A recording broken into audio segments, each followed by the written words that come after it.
Before you attempt to do color correction, you need a little background in color theory. So I'm going to give you the short tour and familiarize you with a bit of the color terminology when it comes to computers and printing. So to start, RGB, which stands for red, green, and blue, is the color space of all monitors. So your television set, your computer screen, your iPad, most smartphones, your digital camera, and scanners. RGB is known as the additive color model. It projects light at your eyes. There is no black component in RGB.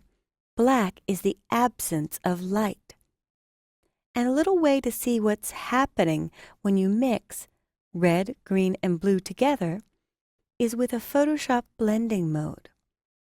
If I go to my Layers panel, I've got a little folder called Colors, and in Colors is blue, green, and red. I clicked on blue, and I'm going to hold down Shift and click on red. And you'll see the word Normal in Layers. If I choose the blending mode of Difference towards the very bottom, it will show me the opposite of the respective color model. So we can see our cyan, magenta, and yellow. And this may have a slight hue to it and may not look like pure white on your monitor or in this video, but with all colors on, you produce white light. Newton proved that when he took the prism and split it into the visible spectrum. And to start talking nerdy for a moment, the colors of the visible spectrum are RGB, red, orange, yellow, green, blue, indigo, and violet. Red, orange, yellow, green, blue, indigo, and violet. So the visible spectrum is part of the electromagnetic spectrum, and it goes from 400 to 700 nanometers. So if you want to impress your friends, you can quote some of those useless facts. Ultimately, we can see colors in the visible spectrum on our monitor, and we can print in the visible spectrum on our output devices. But the colors we see on our monitor are almost never the same as the colors on our output devices, our color inkjets, our color lasers, or printing presses.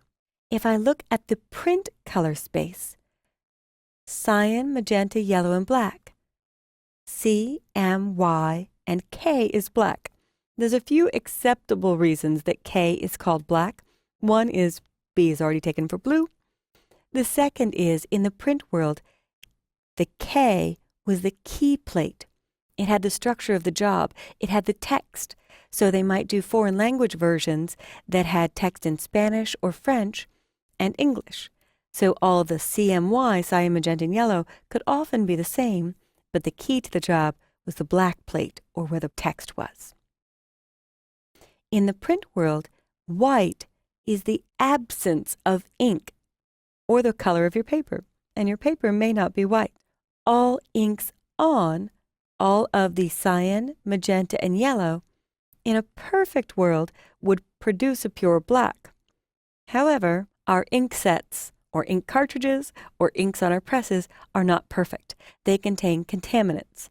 Cyan contains a little magenta and yellow, magenta contains a little yellow, and so on. So what we really get when we mix cyan, magenta, and yellow is a muddy brown. And I already have a blending mode on this, so you could see a bit of that brown where the colors intersect. And then we also get our opposite color space, our RGB, where magenta and cyan intersect, we get our blue. Where magenta and yellow intersect, we get our red. And where blue and yellow intersect, we get green. We add black on the printing press because black is cheaper if you're running text to print in one color, and black gives us more contrast and more depth on a printing press. In fact, they often take black and mix it in with undercolors. Undercolors meaning cyan, yellow, and magenta under the black, so you get more depth or sheen in advertising. So it's not just a straight black. There is magenta and yellow and cyan in there to make it look richer and deeper. CMYK is known as subtractive color, When I first learned that, I remembered light is being reflected from the paper, then going to my eye. In RGB, it's additive color, and I always remember light is being projected at my eye, so your monitor may be much richer, brighter, and more vibrant than your printout, because we can do over 16 million colors on our monitor, but depending on your device, your print color space may give you far fewer colors than your monitor. So please don't expect that if it looks beautiful and rich and vibrant on your screen, that it will always print that way. Your print result will vary greatly depending on the device, depending on the type of ink, and depending on the printing conditions if you're going to a printing press. Now here's the proof in that pudding. Is that enough peace for you? If I go to the CMYK RGB model that I've built, cyan, magenta, yellow, black, red, green, blue, and white, and I were to choose to put that in not the red, green, and blue viewing space of my monitor, but already convert it to the print color space, I could choose Image, Mode, CMYK. I'm preparing it for the printing press. It's going to say, do you want to take all the layers in this document and flatten them into one? I don't want to flatten these. I want to preserve my layers. And it's saying, you're about to convert this. Is this color profile okay? I'm going to say yes, it is. US Web Coded is for a web press as opposed to a sheet-fed press. I'll click OK. Did you notice that shift? CMYK stayed pretty consistent, but if I undo, my red got a little, not as bright. My green got very dull, and my blue may switch towards purple or lean towards the purple color. Edit, redo. There, I'm going to hit the shortcut. Undo, redo. Control-Z, Control-Z, or Command-Z, Command-Z. This is why so many people get sadly disappointed when they expect their gorgeous bright colors on their screen to look as gorgeous and bright when printed. And Photoshop gives you a more real-world expectation of it if you look at it in CMYK.